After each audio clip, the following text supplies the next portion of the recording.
Is everybody clocked in? I'm clocked in. You are? I don't believe you. I don't believe you. Welcome back to the night shift, ladies and gentlemen. You're working late and so are we. Time to clock in. If you have not subscribed to this channel already, I don't know how many more times I have to say it to you. If you're a fan, if you watch the show, please, for my sake, subscribe to this channel. It will make me happy, and more importantly, it will stop the slaughter of giraffes in Africa. I gotta be quite honest with you, it's Sunday at 3 p.m., so the whole working late thing is actually a little strange. Sundays are rest days for us. Logan hasn't left the love sack at all yet today. A lot of the stuff you'd be seeing, by the way, if David was actually shooting with the camera, but he's walking around in circles instead. I'm doing it right now. You wanted me to sit. What are you pointing at, David? At you. Well, you're kind of just doing this. Starting off this week with the Area 51 raid. What started as a raid to expose the US government that had 2.1 million Facebook signups. All these people were gonna go to the desert, just bum rush Area 51 and expose all the aliens. Turned into roughly 200 people showing up at the gate. Just a terrible show out. About 198 nerds, and then randomly Riley Reid. So think of the irony in that situation. One girl who will literally fuck anyone, and then 199 nerds who have never fucked anyone, both just running around in circles like. Think of the irony in that, bro. Victory was right within your grasp, guys, and you just let it slip away completely. It was like a giant Dungeons and Dragons meetup. More people showed up to the Area 51 raid than KSI's last rap show, but it was close, guys. You think anyone got killed? We talked about this a little bit. I was halfway expecting at least a few brave souls to roll in with their ARs and just like, and shoot the shit. Like hit the gate hard, APV, like go in with the fucking armored personnel carrier, roll through, and just nothing happened. It was like Nerd Fest. They turned it into alien stock. It was a music festival. Needless to say, I didn't sign up, so I think I'm allowed to have this opinion. I'm ashamed of you guys. Like you did nothing. All the aliens are still safe. By the way, sad, missing their families, wishing for freedom, and you just sat there and slapped Riley Reid's ass instead of fucking storming Area 51. Just a complete cluster. Even more important story than government secrecy, Tana Mongeau is Pregnant. Pissed! Not pregnant. Pissed at me and Logan. She went on the Zach Sang. She went on the Zach Sang podcast the other day. I'm gonna roll a clip right here. It's so annoying. I appreciate Him and Mike are wild on that show. They were literally just saying, like, if Tana wasn't famous, would she be a prostitute? What do you think about that, bro? And I was like, oh my god, I hate you guys. So she went on the show. What are you doing, David? What the dude? Something moved here because this shit's not stable. Is it out of frame or is it unfocused? No, it was slightly to the right. I didn't like that. I But don't you're get it. also moving back and forth in your chair. That's fine. I'm good with it. You should stay centered. No, that's fine, David. You can just go back to the audience cam. No, I'll be all right, David. You don't have to stand there. Thanks, bro. You can just head on back to the audience cam. And I want to roll quickly what actually happened, what that whole interaction on Impulsive actually looked like. If we caught you at 21, would you be Tana Mongeau? I mean, I was a hooker at 21, so maybe, I don't know what she does, but I was, No offense, Tana. If there was no internet, like, do you think Tana would be a prostitute? I don't know her.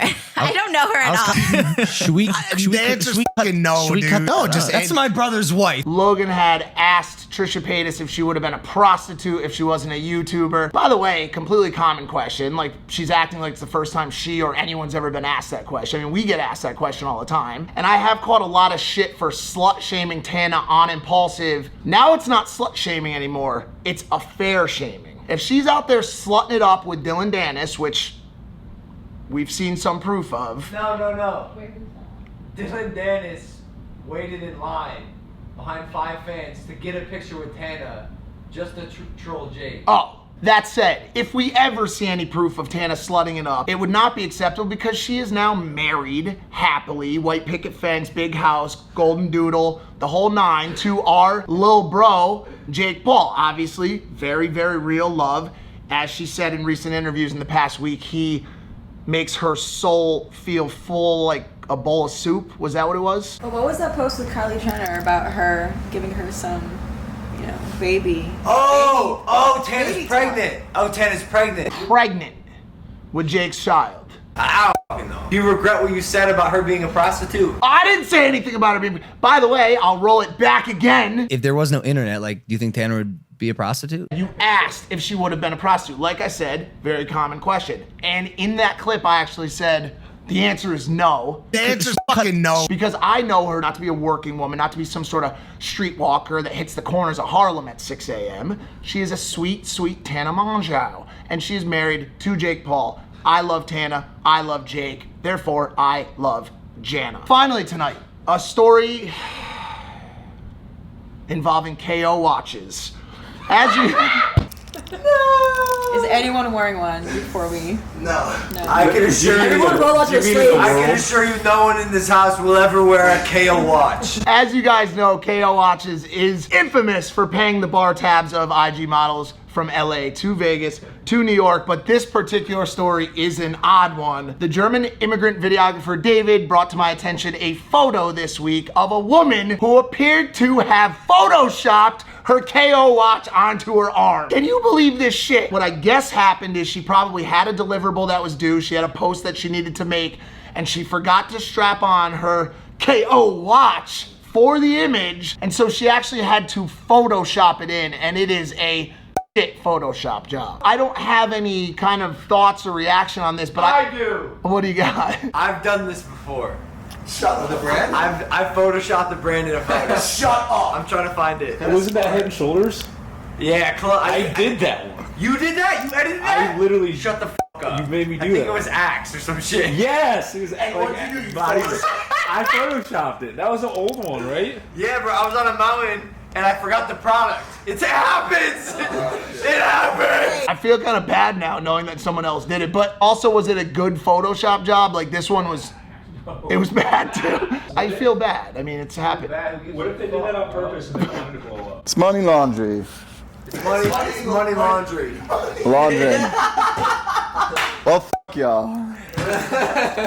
This fucking kid is the best thing that ever happened to me, dude. Money laundry. It's just laundry with just money thrown into it, bro. One final story that wasn't on my docket here of stories. I'm not gonna name who the girl was, but I have a very well-known internet crush that I've talked about in the past. Yeah, bro. Please don't call it out. I don't want it called out. I'm serious. I had the opportunity to run into her at the nightclub last night. And long story short, I saw her chugging vodka. We were all there. I was sober as a judge. And she was chugging. And that was the last thing I saw her do before I walked out for the night. And she saw me watching her chug alcohol, okay? And so when I went outside, we were all standing in the little foyer on the way out of the club. And we were just hanging out, and she walks past me with her whole group. And as you normally do when your crush walks by, I started to panic. And I was like, what am I gonna say? Oh my God, dude, I could go with hi. I could go with you look nice. I'm gonna have Logan explain exactly what I said to her as she walked by. Mike told this girl she's in a hurry, and if you got one chance to say something that's gonna make her stop and grab her attention, and he chooses, hey, you're a really good chugger. That's it. You called her a chugger! I called her a really good chugger. You're a really good chugger. Hey, you! This is why Mike is still single. Just one of those classic examples of saying the most ridiculous, stupid thing to your crush, and like as soon as I said it, I was just like, you fucking idiot, bro. And so now another one, gone forever. And so I'm just stuck with just nothing. And she's still good at chugging. She's still good at chugging, yeah, it's true. She chugged the vodka? Yeah. She probably doesn't remember me saying that to her. I know, she definitely does. I know. Listen, here's the thing. How many actual relationships have probably started out of a fumbled pickup line? It happens, okay? Like, cut me a little slack. Anyways, guys, if you're gonna see your crush and you think there's any chance that's gonna happen, maybe just pull it back a notch, go with just like one word. Hey. Or like, hey, even. All right. Bad advice. Time for one of the most infamous, famous, fun, and just great segments of the Night Shift Poets Corner. Hello. Welcome back to the Poets Corner. Tonight I've prepared a short piece for you that I call The Shadows.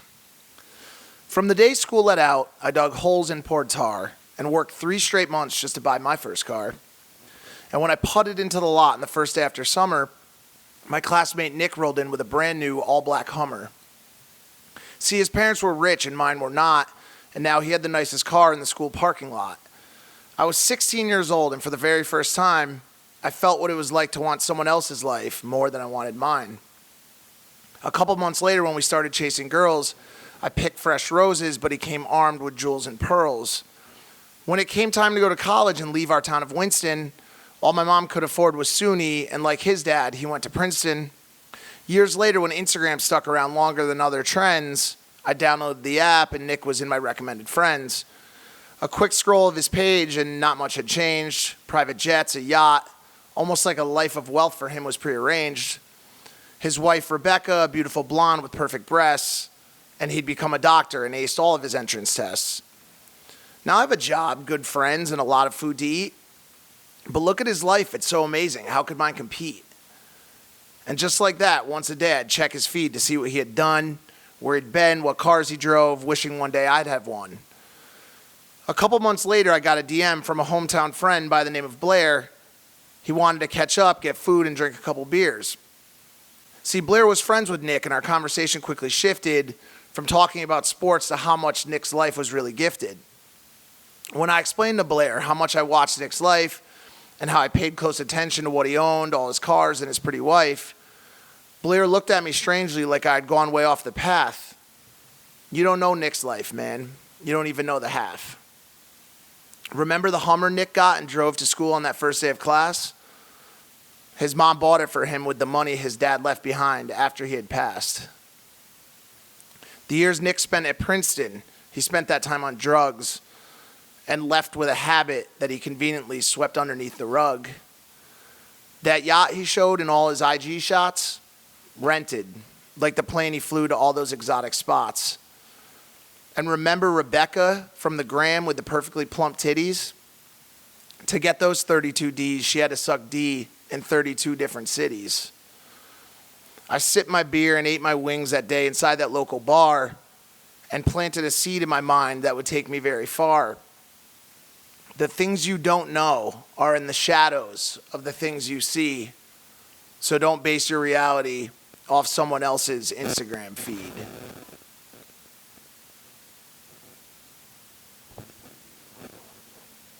Wow, what a beautiful and moving piece. You guys enjoy that one? Wow, it was poetic. Yeah. And finally tonight, as you guys remember, we are always working at this house, from shooting content, boxing training, marketing. By the way, quickly, I've got my assistant here in the audience tonight for the first time. Let's give a round of applause for Olivia.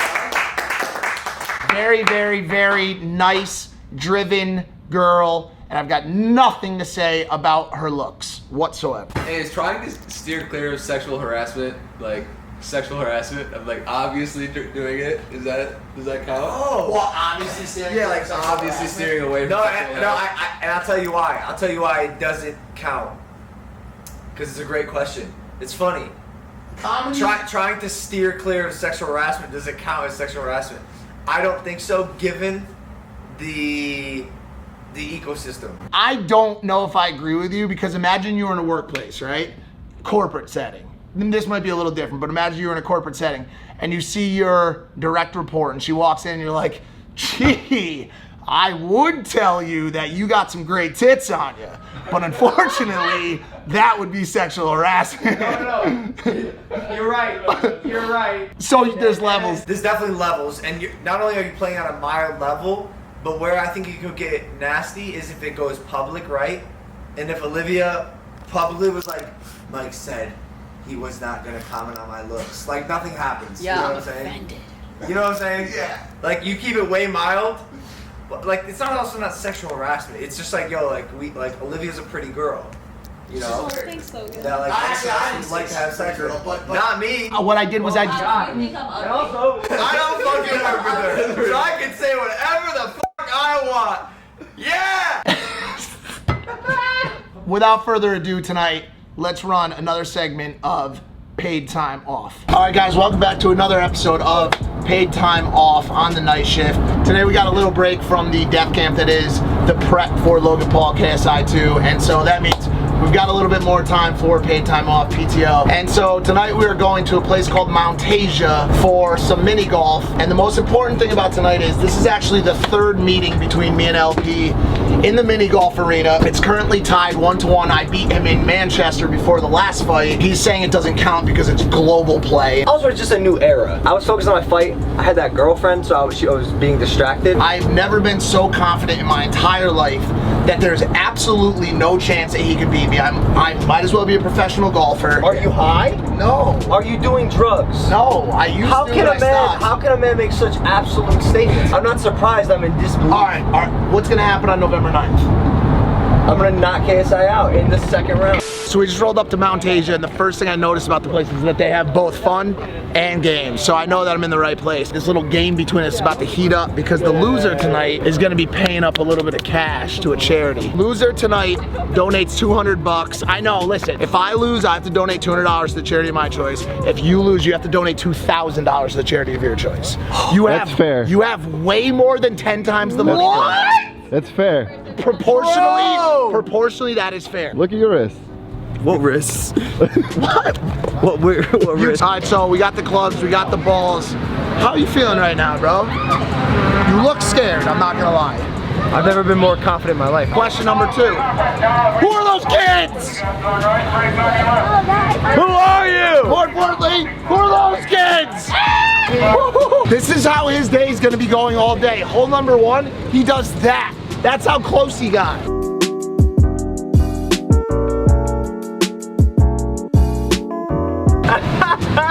Let me find my stroke. No chance! 3 for Logan, 2 for me. Let's go, tied up. So if you look at this sign, what you'll notice is there's a small pond with a waterfall, and none of that seems to exist here on the actual hole. And also there's a small handicap man just floating in space.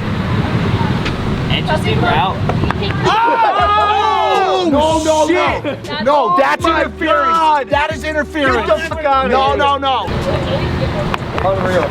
4. It's like giving money to charity from a baby. What? We came to this spot because we didn't think there would be barbed wire, and guess what we have? Prison-style barbed wire. We can't win, bro. Never swear, stay in school, and you especially don't do drugs. Why are you pointing at him exactly? He's got a more laid-back, back of the classroom type to me. You're a bitch, mate. You're a bitch. Perfect! Yeah! Stuck in the corner with just Shannon Briggs. Good luck to you, mate. Damn it! Been in this position before in life. All odds against me. Cards stacked. 1 foot on death's door. That doesn't make much sense. Who puts a foot on death's door? Why would I do that? Oh, that is all tricky. That time wasted. That you hate to see. Craziest thing, we come to this random golf course in Santa Clarita, California, and look who's Kylie f***ing Jenner, dude, is playing golf. What the fuck? With us? With us? This is crazy. Yep. Kylie, I am a huge fan. But hey, big fan of your makeup line. Big fan of you. You're in your sisters.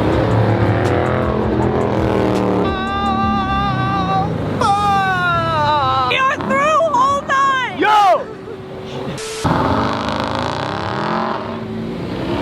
Just made it through hole 9. Logan is at 25. Alright, so he just made it through hole 9. Logan is standing at 25 points and Mike is at 30. I'm down 5 strokes going into the back 9, but this is where I turn it up every time. He'll tell you the past 2 times we played, the back 9 I own.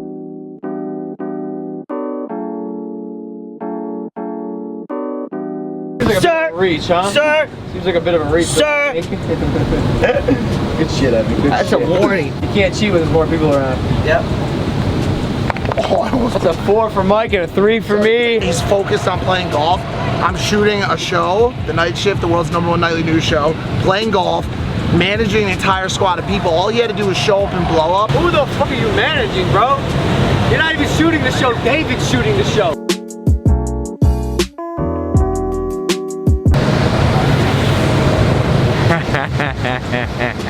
Shooting 4 right now, assuming it doesn't roll down that hill, and it does. Wow! Wow! The ball just continues to roll backwards. Oh shit!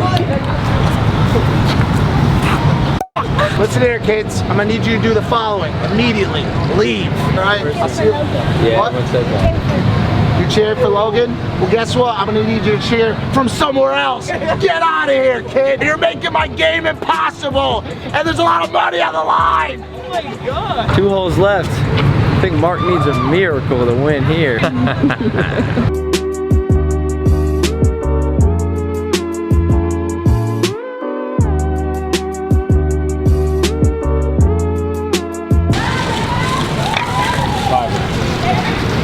Good game. You just rolled over. Okay. It's a pumpkin seed.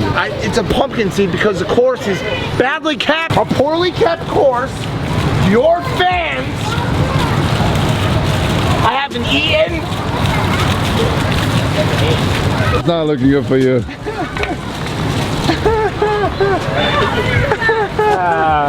Where you going, Mark? Come on, man. It's for charity. Logan Paul with a score of 48. Mike Majlak with a score of 62. That's not possible. That's not possible. You added wrong. Someone cheated. There's a lot of factors involved. The course was in dire shape. Poor lighting. There was a lot of Logang fans chanting, night shift sucks. Love you guys. Logan, I hate to say it, literally spanked the shit out of me in mini golf. I re-added it. You actually got 63. So You got it. So because of that, I'm going to be donating $200 to the Amy Winehouse Foundation. A significant portion of their work looks to provide drug prevention services and rehab services for children. So that's going to be my cause for tonight. Not all PTO works out, but that's it for tonight's paid time off. Back to the studio. Back to the studio for the #1 nightly news show and the night shift piece. He forgot what a hole-in-one was called today. I saw that. He's like, I got 2 of the things that are called something. I don't remember what they're called though. So yes, I got my ass beat by Logan Paul in putt-putt. That's the second time out of 3 meetups that we've had. My game completely fell apart. I blame it a little bit on the fact that I was shooting a show during it. He got to put all of his intense focus into playing just the game. I had to shoot, direct David, all this stuff. That said, I did happily donate $200 to the Amy Winehouse Foundation. All right, guys, that's it for tonight's show. Remember, the difference between being weak and being strong is showing up. That's 90% of the battle. So even when you don't feel like clocking in, do it anyways. But that's it for tonight's episode of everyone's favorite nightly news show and the night shift. We'll see you next week or the next time we have a show. I don't know what that's gonna be. Subscribe. Oh, fuck! Please, if you're watching this, for the love of Jesus, like and subscribe to my channel. Why have you not done this yet? Why are a lot of my views coming from unsubscribed people? Everyone in the world subscribed to PewDiePie. I'm not PewDiePie, but still give me something. Anything, God. Clocking the fuck out.